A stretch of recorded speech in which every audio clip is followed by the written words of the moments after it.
जय हिंद बच्चों, मैं धर्मेंद्र सर। इससे पिछले सेशन में आपने सीखे थे कक्षा 10वीं गणित के दो चर वाले रैखिक समीकरण युग्म के बारे में, जिसको हमने प्रॉपर रूप से समीकरण को जो है कैसे बदलते हैं इसके बारे में भी हमने पिछले क्लास में सीखे थे। और जो बच्चे अभी इस चैनल पे नए हैं वह इस चैनल को सब्सक्राइब कर लें और पिछले वाला वीडियो को भी देख सकते हैं, और जो आने वाला वीडियो है वो भी आपको मिल जाएंगे। चैनल को सब्सक्राइब कर लें, लाइक कर दें और बेल का घंटी दबा दें। चलिए आज हम इस सेशन को स्टार्ट करते हैं। आज का सेशन है दो चर वाले रैखिक समीकरण युग्म का प्रश्नावली 3.6, जिसका हमने एग्जाम्पल जो है पिछले क्लास में हमने कर लिए थे, और आज की क्लास में हमने इनका क्वेश्चन बनाएंगे जो कि प्रश्नावली 3.6 का है। अब चलिए हम देखते हैं इसमें कह क्या रहा है। इसमें कह रहा है क्या कि निम्न समीकरणों के युग्मों को रैखिक समीकरणों के युग्म में बदल करके हल कीजिए। मतलब क्या है कि हमें इसमें कुछ समीकरण दिया हुआ है और उस समीकरण को हमें दो चर वाले रैखिक समीकरण युग्म में बदलना होगा, फिर उसके बाद हम इसको हल करेंगे। इसे पिछले वाले वीडियो में आप देखे होंगे कि उसमें हम कैसे समीकरण को बदलते थे और बदल करके उनको फिर हम हल करते थे, और वही उसी टाइप का क्वेश्चन यहाँ पर भी है। तो चलिए सबसे पहले हम इसको करते हैं क्या कि देख लेते हैं कि क्वेश्चन में क्या दिया हुआ है। तो यहाँ पर 1 नंबर का क्वेश्चन है। इसमें कह रहा है क्या कि 1/2x प्लस 1/3y बराबर 2 और 1/3x प्लस 1/2y बराबर 13/6 दिया हुआ है। अब यहाँ पर देखिए कि जो है ना इसमें भी 1/x है और इसमें भी 1/x है, इसमें भी 1/y है और इसमें भी 1/y है, और इसके साथ ही इसमें 2 से गुना है और इसमें 3 से गुना है, इसमें 3 से गुना है और इसमें 2 से गुना है। तो इसमें जो है ना बताए थे क्या कि दोनों समीकरण में जो x का मान और जो y का जो समान आएगा उतना बराबर हमें कुछ मान लेना है, और जो समान नहीं आएगा उसको हम गुना के फॉर्म में रख लेंगे। तो उसी तरह हम प्रॉपर इसको हम चेंज करेंगे। अभी सॉल्यूशन यहाँ पे इसको हम लिख सकते हैं 1/2 गुना 1/x प्लस 1/3 गुने 1/y बराबर 2 और 1/3 गुना 1/x प्लस 1/2 गुना 1/y बराबर 13/6। अब देख रहे हैं क्या कि इसके साथ 1/2 से गुना है और इसके साथ 1/3 से गुना है, तो इसको हमें नहीं मानना है। यहाँ पे इसमें 1/x और 1/x दोनों में बराबर आ रहा है, इसमें भी 1/y और 1/y दोनों में बराबर आ रहा है, तो इतना बराबर हमें मान लेना है। तो यहाँ पर हम करते हैं क्या, माना कि 1/x बराबर कर लीजिए u और 1/y बराबर कर लीजिए v, यानी कि u भी के अलावा भी यहाँ पे आप कुछ भी मान सकते हैं, उससे कोई दिक्कत नहीं है। चलिए अब हम यहाँ पे लिखते हैं 1/2 u प्लस 1/3 v बराबर 2 हो जाएगा। तो इसको हल कर लीजिए पहले। तो यहाँ पर एलसीएम हो जाएगा इसका कितना, 3 दूना 6, तो 2 तिया 6 तो 3u हो जाएगा, प्लस 3 दूना 6 तो 2 भी हो जाएगा, बराबर हो गया 2। इसको बैक्रॉस कर दीजिएगा तो 3u प्लस 2 भी बराबर हो जाएगा 6 दूना 12। यह समीकरण इसको 1 मान लीजिए, ठीक। उसके बाद है 1/3, अब इसके लिए लेते हैं 1/3u प्लस 1/2 भी बराबर 13/6 है। तो यहाँ पर इसका एलसीएम हो जाएगा 6, इसका भी एलसीएम हो जाएगा 6, तो यहाँ पर 3 दूना 6 तो 2u हो गया, प्लस यहाँ पे 2 तिया 6 तो यहाँ पे 3 भी हो गया, बराबर 13/6। यहाँ पे 6 से 6 कट जाएगा तो 2u प्लस 3 भी बराबर हो गया 13। ये हो गया आपको समीकरण 2। अब यहाँ पे समीकरण 1 और 2 को हम हल कर लेंगे। पहले यहाँ पर लिखिए समीकरण 1 और 2 से। समीकरण 1 कितना है, तो यहाँ पर है 3u प्लस 2v बराबर 12 है, और समीकरण दूसरा है यहाँ पे 2u प्लस 3v बराबर 13 है। समीकरण 2 हो गया। अब ये जो बना है इसको हमें करना है क्या, विलोपन विधि से हल कर लेना है। तो विलोपन विधि में अगर u को विलुप्त कीजिएगा, u को अगर विलुप्त कीजिएगा तो समीकरण 1 में जो है 2 से गुना करना पड़ेगा और समीकरण 2 में हमें 3 से गुना करना पड़ेगा। अगर v को विलुप्त कीजिएगा तो समीकरण 1 में हमें 3 से गुना करना पड़ेगा और समीकरण 2 में हमें 2 से गुना करना पड़ेगा। तो चलिए हम करते हैं क्या, u को विलुप्त कर देते हैं। तो यहाँ पे हमें कितना से गुना कर देते हैं, तो 2 से इसमें गुना कर देते हैं और इसमें 3 से गुना कर देते हैं। तो यहाँ पर 3 दूना 6u हो गया, प्लस 2 दूना 4v बराबर 12 दूना 24 हो गया। यहाँ पर 3 दूना 6u हो गया, प्लस 3 तिया 9v बराबर हो गया कितना, 13 तिया 39 हो गया। अब इसको क्या करेंगे, घटाएंगे। घटाने पर जब हम घटाते हैं तो वहाँ पे चिन्ह बदल जाता है, इसलिए यहाँ पे माइनस, यहाँ भी माइनस और यहाँ भी माइनस, इससे यह कट गया। यहाँ पे 9v में से जो है ना 4 भी जाएगा तो -5 भी बच जाएगा और यहाँ पे 39 में से 24 को घटाना है, तो 9 में से 4 घटेगा तो बच जाएगा यहाँ पे 5 और यहाँ पे 3 में से 2 घटेगा तो बच जाएगा 1, किसमें, तो माइनस में। तो माइनस माइनस ये कट गया तो v बराबर हो जाएगा 15/5, 5 तिया 15 हो गया, तो v का मान निकल गया 3। अब यह v का मान जो है ना समीकरण 1 में रख देते हैं। समीकरण 1 में v का मान रखने पर समीकरण 1 कितना है मेरा, तो 3u + 2v बराबर 12 है दिया हुआ। तो यहाँ पे v का मान रख दीजिए, तो 3u + 2 गुना 3 बराबर 12 हो गया, तो 3u + 3 दूना 6 बराबर 12 हो गया, तो 3u बराबर हो गया 12 - 6, तो 3u बराबर हो गया 6, तो u बराबर हो जाएगा 6/3, तो 3 दूना 6, तो u का मान निकल गया 2। अभी तो प्रॉपर रूप से हमारा मान नहीं निकला है, अभी मान निकला है किसका, u और v का मान निकला है, लेकिन मान निकालना है किसका, x का मान निकालना है और y का मान निकालना है। तो अब चलिए अब यहाँ पे हम रखते हैं 1/x बराबर क्या माने थे, u माने थे, तो 1/x बराबर क्या निकला है, u का मान कितना आया है, 2 आया है। तो यहाँ पे 2 रख दीजिए, इसके बटे में नहीं है कुछ तो 1 लगा दीजिए, इसको उलट दीजिए, यानी कि अंश को हर कर दीजिए और हर को अंश कर दीजिए। तो यहाँ पे हो जाएगा आपको x बराबर 1/2। फिर है आपको 1/y बराबर v माने थे, तो 1/y बराबर v का मान कितना निकाले हैं, 3 निकाले हैं, तो 3/1 हो जाएगा, तो y बराबर हो जाएगा 1/3। इसको भी हम पलट दिए, तो यहाँ पर x का मान निकल गया कितना, 1/2 निकल गया और y का मान निकल गया आपको 1/3। ये हो गया आपका आंसर।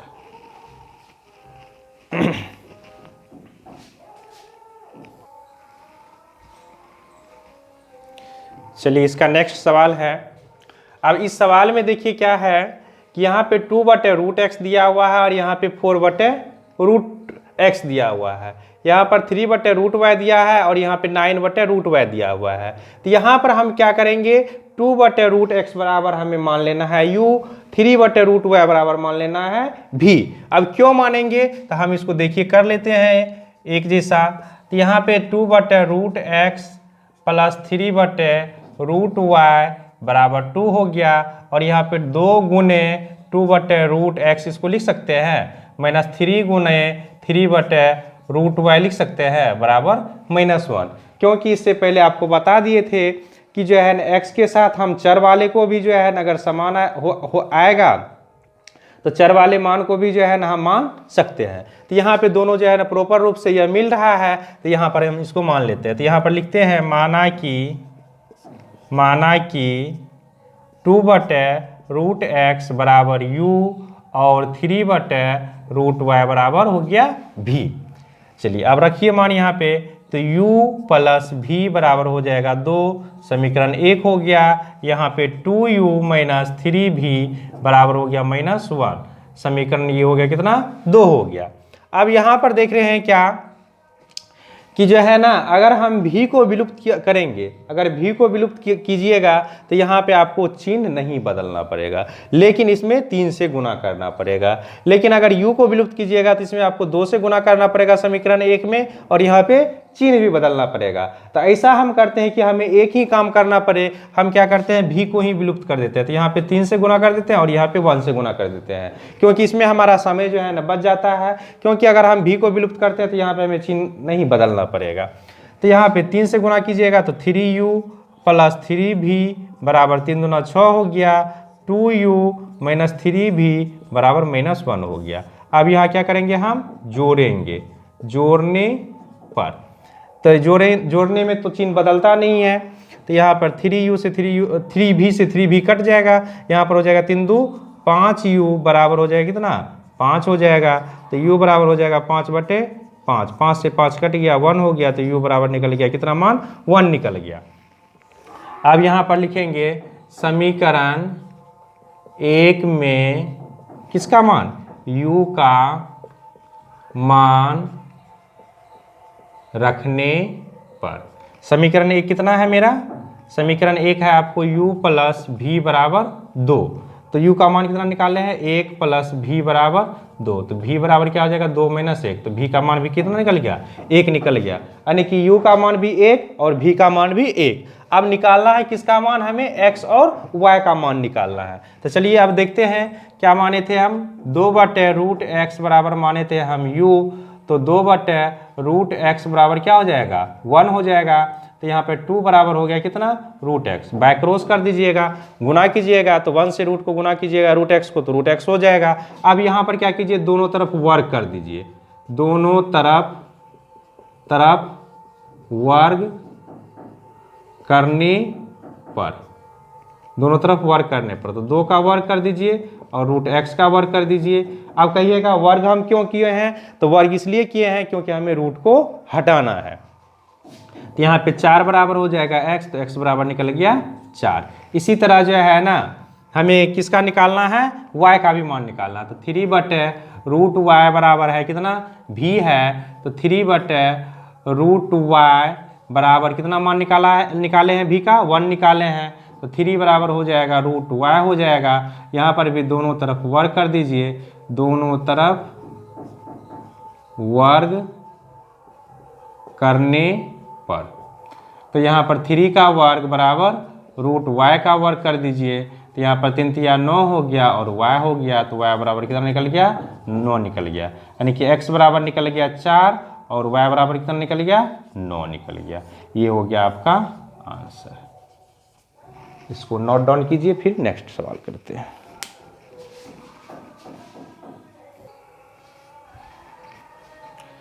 चलिए ये नेक्स्ट क्वेश्चन है, इसका तीसरा क्वेश्चन है।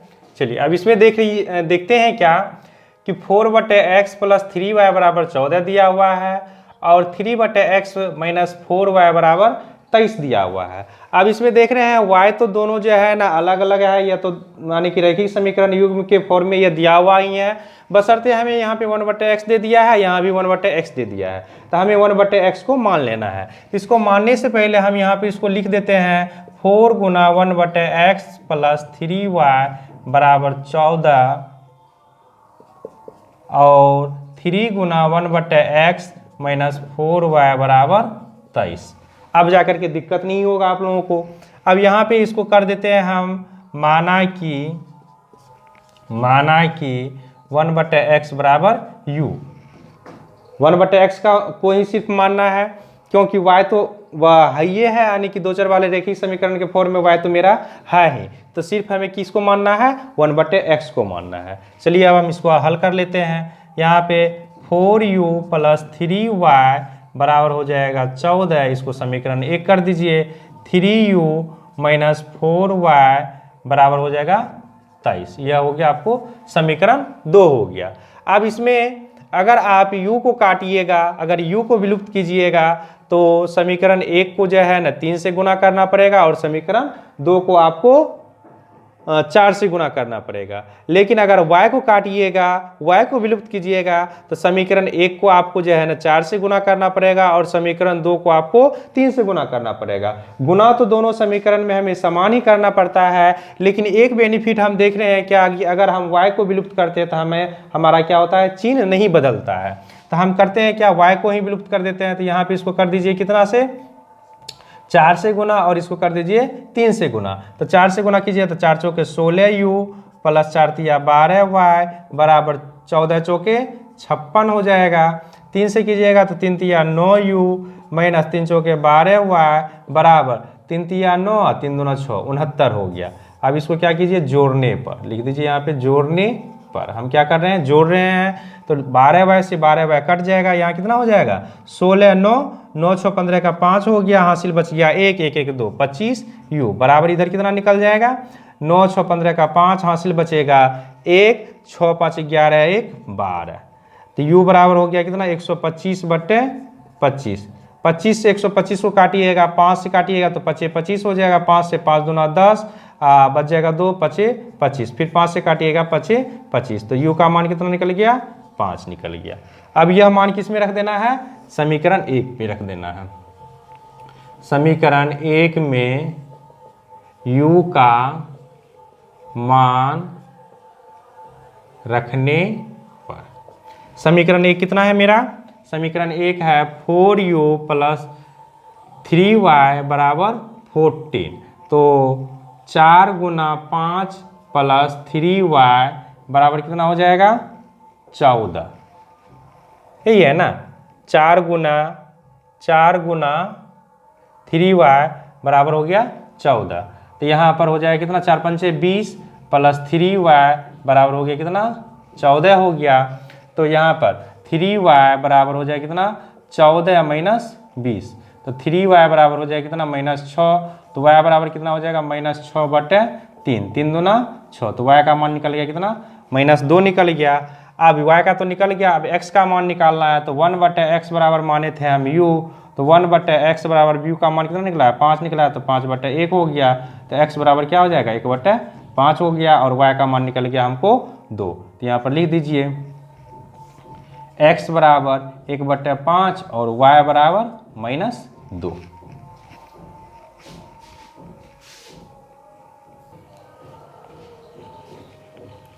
चलिए अब इस चैप्टर का यह नेक्स्ट सवाल है, सवाल नंबर 4 है। अब इसमें देखिए यह इस टाइप का क्वेश्चन जो है ना हमने एग्जाम्पल में भी बनाए थे, और उसी तरह जो है ना हम यहाँ पर भी हल करेंगे। यहाँ पर दिया हुआ है 5/x - 1 प्लस 1/y - 2 बराबर 2 दिया हुआ है, और 6/x - 1 - 3/y - 2 बराबर 1 दिया हुआ है। तो यहाँ पे हमें 1/x - 1 बराबर मानना होगा, और 1/y - 2 बराबर हमें मानना पड़ेगा, यानी कि दो चर वाले रेखीय समीकरण युग्म बनाने के लिए। तो चलिए यहाँ पे हम कर लेते हैं, जिसको लिख सकते हैं 5 गुने 1/x - 1 प्लस 1/y - 2 बराबर 2, और यहाँ पे 6 गुने 1/x - 1 माइनस 3 गुने 1/y - 2 बराबर 1। यहाँ पर मान लीजिए, माना कि 1/x - 1 बराबर u और 1/y - 2 बराबर v। चलिए मान यहाँ पर रखिए, तो यहाँ पर क्या हो जाएगा 5u प्लस v बराबर हो जाएगा 2, यह समीकरण 1 बन जाएगा आपको, और यहाँ पर 6u माइनस 3v बराबर हो जाएगा कितना 2, इसके लिए हाँ 1 हो जाएगा, यहाँ पर 1, यह समीकरण आपको 2 बन जाएगा। अब जाकर के यहाँ पर देखिए क्या कि अगर आप v को विलुप्त कीजिएगा, हम विलोपन विधि से ही बना लेते हैं, तो v को अगर विलुप्त कर रहे हैं तो हमें सिर्फ क्या करना पड़ेगा 3 से समीकरण 1 को गुना करना पड़ेगा। अगर u को विलुप्त कर रहे हैं तो u को विलुप्त करने में हमें थोड़ा ज़्यादा झंझट हो रहा है। क्या ज़्यादा झंझट हो रहा है, तो क्योंकि समीकरण 1 को हमें 6 से गुना करना पड़ेगा, और समीकरण 2 को हमें 5 से गुना करना पड़ेगा, क्योंकि यह गुना हमें लंबा हो जाएगा। तो इसलिए हमें शॉर्ट में आना चाहिए, तो यहाँ पे हम क्या कर देते हैं, इसको 3 से गुना कर देते हैं और इसको 1 से गुना कर लेते हैं। तो 5 × 15u प्लस 3v बराबर 3 दूना 6, यहाँ पर 6u माइनस 3v बराबर 1 हो गया। अब यहाँ क्या कीजिए, जोड़ने पर जोड़ दीजिए, तो 3v से 3v कट जाएगा, तो यहाँ पर कितना हो जाएगा 15 6 21, u बराबर हो जाएगा 7, तो u बराबर हो जाएगा 7/21, तो 7 × 21, तो 1/3 हो जाएगा, u का मान हो गया 1/3। अब यह रखिए किसमें, समीकरण 1 में लिखिए, यहाँ पे समीकरण 1 में किसका मान, u का मान रखने पर हम क्या करेंगे, समीकरण 1 में u का मान रख देंगे, u का मान रखेंगे समीकरण 1 में। समीकरण 1 कितना है मेरा, तो समीकरण 1 है आपको 5u प्लस v बराबर 2। अब u का मान कितना है आपको, u का मान है आपको 1/3 है। तो यहाँ पर 5 गुने 1/3 प्लस v बराबर हो गया 2। तो 5/3 प्लस v बराबर हो गया 2। तो v बराबर हो जाएगा कितना, 2 माइनस 5/3। तो v बराबर क्या हो जाएगा, लघुत्तम हो गया, यहाँ बट्टे में 1 लगा दीजिए, इसका लघुत्तम हो जाएगा 3। तो 3 दूना 6 माइनस 5 हो गया। तो v बराबर हो गया 1/3। u का मान भी 1/3 निकल गया है और v का मान भी 1/3 निकल गया है। अब उसको जो है ना हमें रखना है यहाँ पे x के लिए मान निकालने के लिए। तो 1/x माइनस 1 बराबर हम माने हैं u। तो 1/x माइनस 1 बराबर u का मान कितना निकला है, 1/3 निकला है। दोनों को क्या कीजिए, पलट दीजिए। तो x माइनस 1 बराबर हो जाएगा कितना, 3 हो जाएगा। तो x बराबर हो जाएगा 3 प्लस 1। तो x बराबर निकल गया कितना, 4 निकल गया। और फिर 1/y माइनस 2 बराबर है क्या, v है। तो 1/y माइनस 2 बराबर हो गया, v का मान कितना निकाले हैं, 1/3 निकाले हैं। दोनों को पलटिएगा तो y माइनस 2 बराबर हो जाएगा 3। तो y बराबर हो जाएगा कितना, 3 प्लस 2। तो y बराबर हो जाएगा कितना, 3 2 5। यानी कि x का मान निकल गया 4 और y का मान निकल गया कितना, 5। ये हो गया आपका आंसर। इस सेशन में हमने 1 से लेकर के 4 तक क्वेश्चन को हमने कंप्लीट प्रॉपर रूप से कर लिए हैं। अब नेक्स्ट सेशन में हम 5 से क्वेश्चन करेंगे। अगर आप सभी इस चैनल पे नए हैं तो इस चैनल को सब्सक्राइब कर ले, लाइक कर ले और बेल वाला घंटी दबा दें।